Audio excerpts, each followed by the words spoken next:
할렐루야! 오늘도 기도의 자리에 나온 여러분들을 주님의 이름으로 환영하고 축복합니다. 오늘은 10월 3일, 10월의 첫날이네요. 월요일. 기적은 복음을 전하는데 필요한 도구이다. 기적은 복음을 전하는데 필요한 도구이다 라는 말씀 제목으로 사도행전 9장 31절부터 43절 함께 나누도록 하겠습니다. 말씀 봉독해 주시겠습니다. 오늘 말씀은 사도행전 9장 31절부터 43절 말씀입니다. 그리하여 온 유대와 갈릴리와 사마리아 교회가 평안하여 든든히 서가고 주를 경외함과 성령의 위로로 진행하여 수가 더 많아지니라. 그때 베드로가 사방으로 두루 다니다가 룻다에 사는 성도들에게도 내려갔더니 거기서 애니아라 하는 사람을 만나매 그는 중풍병으로 침상 위에 누운 지 8해라. 베드로가 이르되 애니아야, 예수 그리스도께서 너를 낫게 하시니 일어나 내 자리를 정돈하라 한데 곧 일어나니 룻다와 사론에 사는 사람들이 다 그를 보고 주께로 돌아오니라. 욥바에 다비다라 하는 여제자가 있으니 그 이름을 번역하면 도르가라. 선행과 구제하는 일이 심히 많더니 그때 병들어 죽음에 시체를 씻어 다락에 누이니라. 룻다가 욥바에서 가까운지라.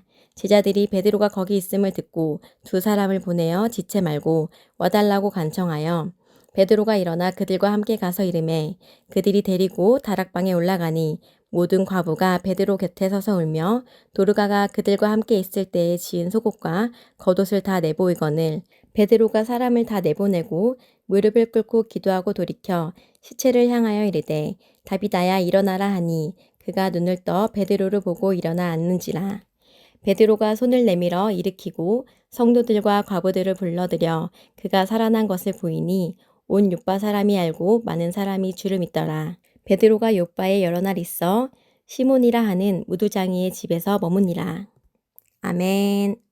자, 기적은 복음을 전하는데 필요한 도구이다. 우리 31절부터 말씀 한번 살펴보도록 하겠습니다. 31절에 보니까 이렇게 표현되고 있어요. 그리하여 온 유대와 갈릴리아와 사마리아 교회가 평안하여 든든히 서가고 주를 경외함과 성령의 위로로 진행하여 수가 더 많아지니라. 사도행전에는 계속 교회가 성장해가는 그 내용들이 나오고 있습니다. 그런데 그 성장이 어떤 과정을 통해서 성장하나요? 네, 교회 핍박이 전해졌을 때 그들이 다 흩어져서 말씀을 증거합니다. 성령이 충만한 자들이 하나님의 말씀에 감동에 순종해서 교회가 성장해 나갑니다. 그런데 오늘 나오는 31절 그리하여라는 말은요, 이 앞에 있는 모든 사건들을 다 아울러서 이야기를 하는 거예요. 그러니까 여러분 예전에 사극에 보면은요, 마지막에 보면 나레이션이 나오는 거예요. 뭐 조선에 있는 어떤 왕 이야기가 나온 다음에 그때 때는 이러하였으니 그때부터 이리 하였노라, 이렇게 나레이션이 나오는 것처럼 앞에 있었던 그날에 있었던 회차수에 대한 이야기, 그 왕에 대한 그 모든 인생에 대한 이야기를 마무리하는 그리하여 이렇게 이야기하는 거예요. 이 그리하여 안에는 사울의 변화되는 일도 있었고 스데반이 죽는 일도 있었고 예루살렘의 핍박도 있었고 제자들이 잡혀가는 일도 있었고 그 가운데 공동체가 바로 서는 일도 있었고 아나니아 삽비라의 사건도 있었고 또 7 집사를 세우는 일도 있었고 이런 여러 가지 일들 가운데 그리하여 이렇게 이야기하는 거예요. 그러니까 하나님의 일은요, 늘 기쁜 일만 있는 것도 아니고 늘 어려운 일만 있는 것도 아니고 여러 가지 우여곡절이 있으나 하나님의 뜻이 바로서 가는 거예요. 그러니까 우리의 인생을 돌이켜볼 때 우리 토요일날 중학교 학생 한 명 얘기했죠. 제 인생 이렇게 제 삶을 돌이켜보니 14살짜리 친구가 그런 이야기를 했잖아요. 교회를 돌이켜보니 이런저런 일들이 다 있는 거예요. 그런데 그리하여 이야기하는 겁니다. 유대와 갈릴리아와 사마리아 교회가 평안하여 든든히 서가고, 그런데 결국 어떻게 됐어요? 하나님께서 예수님을 통하여 말씀 주신 것처럼 예루살렘과 온 유대와 사마리아와 땅끝까지 복음이 전해져가는 그 내용이 나오고 있습니다. 우리에게 어려운 일이 있습니다. 사울 같은 사건도 생기고 스데반 같은 사건도 생겨요. 그러나 우리에게 주신 마음은요, 바로 교회가 평안하여, 이게 동그라미 쳐보세요. 평안하여야 돼요. 여러분들이 참 하나님의 교회라면요, 여러분 수능 시험을 앞두고 있건 뭐 코로나 시대가 되건 어떤 일이 있던지 간에 우리의 마음속에 평안함이 있어야 됩니다. 요한복음 14장 27절에는 예수님이 이렇게 말씀하십니다. 평안을 너희에게 너희에게 끼치노니 곧 나의 평안을 너희에게 주노라. 내가 너희에게 주는 것은 세상이 주는 것 같지 아니하니라. 마음에 근심도 말고 두려워하지도 말라. 마음에 근심도 말고 두려워하지도 말라. 하나님이 우리에게 주시는 이 평안은요, 세상이 주는 것과는 다른 평안입니다. 예수께서 제자들을 만나시고 나서 이야기합니다. 너희에게 평강이 있을지어다. 아버지께서 나를 보내신 것 같이 나도 너희를 보내노라. 비록 예수님께서 우리를 세상에 보내셨지만 우리가 교회에서 말씀을 받고 충만함을 얻어서 비록 세상으로 나아가지만 하나님께서 우리 마음에 평강을 주신다는 거예요. 여러분의 지난 9월달은 그리하여 여러분의 9월달은 평안하셨나요? 하나님과 동행하는 삶은요, 9월이 매일매일 해피하진 않았을 수도 있습니다. 어떤 어려움이 있었을 수도 있고 난처한 일이 있었을 수도 있고, 그러나 그 가운데 주님과 동행했다면 평안함이 있는 거예요. 초대 교회가 그랬어요. 너무 많은 일들이 일어나고 있었지만 그 가운데 평안함이 있었고 그 가운데 교회가 성장하고 있었습니다. 자, 그런데 두 가지 단어가 나오네요. 주를 경외함과 동그라미 쳐보세요. 성령의 위로로. 이 하나님의 교회는요, 평안 가운데 어떤 두 가지 축이 있냐? 하나님을 경외하는 마음, 주님을 두려워하는 마음, 그리고 사랑하는 마음, 이 경외함과 또한 함께 가는 것이 뭐예요? 하나님께서 심하다 때마다 위로를 해주시는 거예요. 성령의 위로로 진행하여라고 나옵니다. 진행하여, ing예요. 참 독특한 표현 아닙니까? 진행하여, 하나님을 경외함과 그리고 하나님의 위로를 진행하여 그 수가 더 많아지더라. 그러니까 진짜 부흥은요, 하나님을 경외하는 공동체 가운데 있습니다. 하나님의 말씀으로 찬양 가운데 위로가 있는 공동체 가운데, 그것이 진행하는 공동체에 하나님이 기뻐하시는 부흥이 있습니다. 우리 예배는 어떤가요? 여러분의 개인의 예배는 어떤가요? 하나님을 두려워하는 마음으로, 경외하는 마음으로 물질을 심고 헌신을 하고 예배를 드리고 있습니까?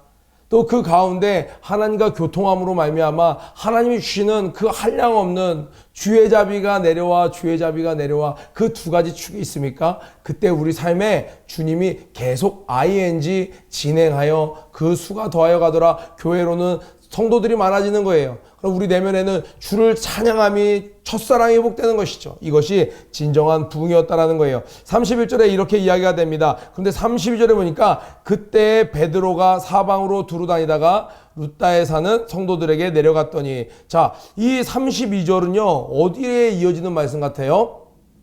자, 사도행전 8장 25절. 빌립 집사가 사마리아에 내려갔을 때 베드로와 요한이 그곳에 가서 성령 세례를 베풀고 많은 이적들을 행합니다. 그리고 나서 지금 다른 사건들이 두 개가 나온 다음에 다시 베드로와 이 요한의 이야기, 베드로의 이야기가 나오고 있어요. 자연스럽게 이 두 가지가 이어져야되는데 중간에 삽입된 이야기가 있습니다. 어떤 이야기가 중간에 들어갔나요? 빌립 집사의 이디오피아 왕후의 간다게의 넷이 그에게 복음을 증거하는 장면, 또 어떤 장면이요? 사울이 예수 그리스도를 만나는 장면. 이 두 장면이 삽입이 되고 마치 8장 25절에 이어지는 내용으로 오늘 9장 32절이 등장합니다. 그때에 베드로가 사방으로 두루 다니다가 루다에 사는 성도들에게 내려갔더니, 그러니까 사마리아에 갔다가 다시 바로 예루살렘으로 올라오는 것이 아니라 그 근방에 있는 흩어진 성도들을 돌보면서, 오늘날로 치면 신방을 다니면서 다시 예루살렘으로 돌아오는 과정에 있는 거예요. 그 사이에 이 사울의 이야기와 그리고 빌립 집사의 이야기, 그 이디오피아의 복음이 전해지는 이야기를 삽입을 한 거예요. 자, 31절과 이어서 보면 온 유대와 갈릴리아와 사마리아 그리고 땅끝까지 이방인에게 복음이 증거되는 이야기들을 지금 이 누가는 감동 따라 계속 이야기를 배치하고 있는 거예요. 오늘 베드로의 사건 쭉 살펴보면 또 어디로 이어지냐? 이방인에게 복음이 증거되는 것으로 이어지는 거예요. 하나님께서 말씀하신 사도행전 1장 8절 말씀은 멈춰지지도 않고 멈출 수도 없으며 여전히 진행 중이라는 거예요. 자, 한번 말씀 살펴보겠습니다. 그때 베드로가 사방으로 두루 다니다가 루다에 사는 성도들에게 내려갔더니, 자, 이 여인이 찾아간 게 아니라 베드로가 찾아간 거예요. 내려갔더니 베드로가 이르되 거기에 애니아라 하는 사람을 만나매 그는 중풍병으로 침상 위에 누운 지 8해라 8년 동안 침상에 누워 있었던 거예요. 베드로가 이르되, 자, 베드로가 이야기를 합니다. 애니아야, 예수 그리스도께서 너를 낫게 하시니. 베드로가 정말 이 주체를 정확히 알고 있죠. 누가 이 일을 행하시는지 알고 있죠. 예수 그리스도께서 너에게 명하시니 너는 일어나 내 자리를 정돈하라 한데 곧 일어나니. 자, 35절에 형광펜을 쭉 쳐보세요. 룻다와 사론에 사는 사람들이 다 그를 보고 주께로 돌아오니. 지금 8년 동안 중풍병을 앓던 애니아라는 사람이 일어났더니 그 지방에 있는 많은 사람들이 다 그것을 보고 주께로 돌아왔다는 거예요. 놀라운 기적을 보고 그곳에 있는 사람들이 다 주께로 돌아왔다라는 거예요. 누가 이 일을 행하고 있나요? 베드로가 하고 있나요? 아니죠. 베드로를 통해서 예수 그리스도께서 계속 역사하시는 거예요. 지금 또 한 기적을 일으키는데 약간은 패턴이 다릅니다. 한번 살펴보겠습니다. 요바에 다비다라는 여제자가 있으니 그 이름을 번역하면 도르가라. 선행과 구제하는 일이 심히 많더라. 다비다라는 여자, 이 다비다는 아람어예요. 자, 노루 같은 여인, 그러니까 우리 학생들이 이해하기 쉽게는 꽃사슴, 밤비 있죠, 밤비처럼 이렇게 예쁜, 눈도 동그랗고 아주 그냥 아름다운 그런 여인들을 표현하는 수식어예요. 참 그런 도르가라 하는 여인인데 다비다라고 불렸다라는 거예요. 아람어로 다비다고 헬라어로 도르가라는 여인이었어요. 그러니까 많은 사람들이 볼 때 흠모하는 여인이었는데 외모만 그런 게 아니라 마음씨까지도 너무 착했어. 그런데 착하고 예수님도 잘 믿는 예수의 제자였다라는 거예요. 그런데 안타까운 일이 일어납니다. 그때 병들어 죽음에 시체를 씻어 다락에 누이니라. 룻다가 욥바에서 가까운지라. 아까 전에 이 베드로가 룻다에 있었다고 그랬잖아요. 그런데 이곳이 욥바랑 가까웠어요. 약 15km 정도 되는, 지금 이 노량진 교육관에서 우리 88체육관보다 조금 더 먼 거리, 그 정도 되는 거리에 지금 이 베드로가 있다는 소식을 듣고 지금 이 다비다의 도움을 받았던 많은 사람들이, 제자들이 베드로가 거기 있음을 듣고 두 사람을 보내어 지체 말고 와달라고 간청하여 베드로가 일어나 그들과 함께 가서 이르매 그들이 데리고 다락방에 올라가니 모든 과부가 베드로 곁에 서서 울며, 이제 도르가에 대한 설명이 나와요. 도르가가 그들과 함께 있을 때에 지은 속옷과 겉옷을 다 내어 보이거늘 베드로가 사람을 다 내어 보내고 무릎을 꿇고 기도하고 돌이켜 시체를 향하여 이르되 다비다야 일어나라 하니 다비다가 눈을 떠 베드로를 보고 일어나 앉는지라. 정말 놀라운 일이에요. 죽은 사람이 죽어서 시체를 씻어서 올려놨는데 그 시체를 마주하고 기도한 뒤에 다비다야 일어나라. 베드로가 자기가 감동 따라, 자기 그냥 마음에 드는 대로 한 것이 아니라 성령님의 감동 따라 뭔가 하나님께서 일을 하시는구나, 그 감동에 순종했겠죠. 어떤 담대함을 가졌기에 이런 말을 할 수 있나요? 인간의 담력으로 할 수 있나요? 하나님의 감동에 이 일을 하는 거예요. 그런데 얼핏 상식적으로는 이미 죽어서 염을 다 마치고 씻어놓은 사람을 일어나라 하는 것은 쉬운 일이 아닙니다. 그러나 뭔가 베드로에게 사인이 있었을 거예요. 하나님의 음성이 들렸을 거예요. 뭔가 하나님이 주신 사인이 있었어요. 베드로는 지체하지 않고 상식적으로 말이 안 되는 일이지만 그것에 순종하여 일어나라 라고 이야기했습니다. 그때 하나님께서 기적을 행하셨습니다. 자, 베드로가 손을 내밀어 일으키고 성도들과 과부들을 불러 그가 살아난 것을 보이니, 또 형광펜 쳐보세요. 온 요파 사람이 알고 많은 사람이 주를 믿더라. 아멘. 자, 이 앞에 있었던 사건 어떤 사건이에요? 이 룻다의 사건, 요바의 사건, 둘 다 기적이 일어났고 그 기적을 통해서 한 명씩이 전도되는 게 아니라 많은 사람들이 전도됐다라는 거예요. 그런데 하나님께서 이 기적을 통해서 하나님의 일이, 하나님의 살아계심이 증거됩니다. 오늘 기적은 복음을 전하는데 필요한 도구이다. 우리 이초성 목사님께서도 해외 집회를 할 때 기적이 일어나니까 그곳에 있는 많은 사람들이 예수께로 주라 시인하고 회개하며 돌아오는 역사가 있죠. 근데 오늘 친구들과 한 가지 더 나누고 싶은 것이 있어요. 하나님께서 이 두 가지 기적을 지금 이곳에 보여주셨는데, 하나는 욥바에서 일어났던 기적, 하나는 룻다에서 일어났던 기적이에요. 그런데 하나님이 어떤 사람을 사용하시나요? 첫 번째로는 베드로 같은 사람이에요. 베드로 같은 사람은 어떤 사람이에요? 하나님께서 맡겨주신 사명 때문에 부지런히 이곳저곳 신방하면서 다녔던, 그리고 하나님의 감동 따라, 자 우리 말씀을 볼까요? 예수 그리스도께서 너를 낫게 하시니 모든 영광을 예수 그리스도께로 올려드리는 베드로. 사람들이 얼마나 베드로를 추앙했겠습니까? 이때 베드로는요, 이제 이 교회 안에서는 완전 핫 이슈된 인물이에요. 야, 예수 그리스도께서 승천하시고 그의 살아계셨을 때 12제자 그 급이 이제 완전 장난 아닌데, 그 중에 3대 왕이 있는데 누구예요? 베드로, 야고보, 요한. 그 중에 베드로의 명성이 막 커져가는데, 베드로는 분명히 이야기합니다. 예수 그리스도께서 너를 낫게 하시니, 그리고 이것 또한 자신이 마음대로 이야기하는 것이 아니라 하나님이 주시는 감동 따라, 예수 그리스도께서 너를 낫게 하시니, 하나님의 감동 따라 담대히 순종할 수 있는 자를 하나님은 사용하십니다. 기적을 통해서 하나님은 여전히 복음을 증거하십니다. 그런데 어떤 자들을 통하여 그 기적을 일으키시냐? 한 부류, 베드로 같은 자, 하나님의 감동 따라 순종하는 자, 영혼을 사랑하는 마음으로 예수님의 손과 발이 되어서 저곳을 신방하는 자, 우리 선생님들, 어떤 자를 하나님이 사용하시는지 아세요?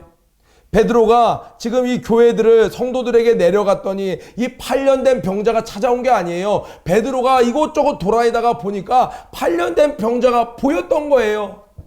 하나님께서는 그 순간 베드로를 사용하셨습니다. 하나님은 주의 부지런한 제자들을 사용하십니다. 예수 그리스도가 주인됨을 잊지 않는 제자를 사용하십니다. 또 두 번째로는 어떤 자를 통하여 하나님이 그 기적의 주인공으로 세우시고 당신의 일을 이뤄가시나요? 바로 오늘 나왔던 도르가 같은 여인. 이는요, 얼마나 다른 사람들에게 구제를 많이 했는지, 성에 심히 많이 했다고 합니다. 얼마나 구제를 많이 했는지 그가 죽었을 때 사람들이 다 울었어요.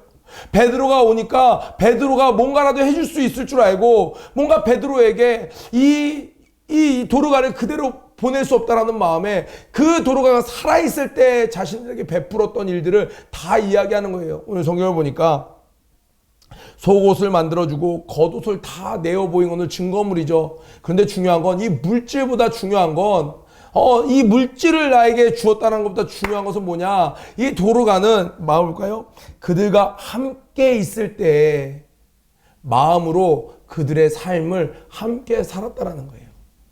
우리 세계사적으로도 보면 뭐 테레사 수녀라든지 이런 성인이라고 하는 사람들 보면 그들이 존경받는 이유가 뭐예요? 그들의 삶을 그냥 내가 누리는 것 중에 조금 떼서 나에게 아무 손해 나지 않는, 그냥 내가 넘치는 것으로 남는 것으로 조금 나눠준 정도가 아니라 자신의 삶을 돌아보지 못할 정도로 그들과 마음으로 함께한 거예요.